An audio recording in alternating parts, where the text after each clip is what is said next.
In this video, you'll learn how to transfer money from Binance to MOMO. This guide will walk you through each step of the process to ensure a smooth transaction.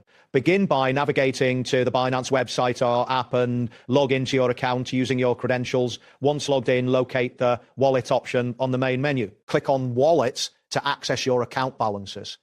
Here, you should check your fiat balance to confirm that you have enough funds available for the transfer. If you currently hold cryptocurrency that needs to be converted, proceed to convert it to a supported fiat currency. It's also important to verify that MOMO is available for use in your region and that your MOMO account is active. Additionally, review any withdrawal limits that may apply as this prepares you for the transfer. Next, find the withdraw option within the wallet section. Click on withdraw to initiate the process. You will need to select fiat as the withdrawal type to ensure you are transferring the correct currency.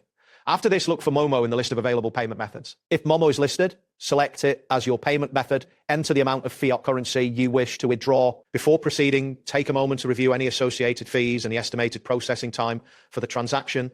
It's crucial to confirm all details carefully to avoid any issues during the transfer. Once you have confirmed the withdrawal details, proceed to finalize the transaction.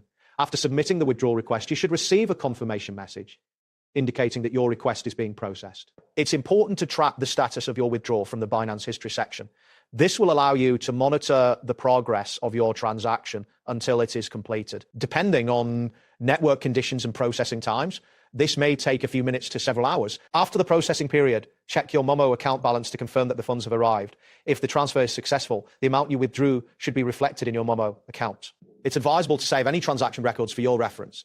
In case of delays or if the funds do not appear in your account, reach out to customer support for assistance. It is also important to avoid initiating duplicate withdrawals to prevent any complications. That wraps up today's guide. Thanks for watching and catch you in the next tutorial.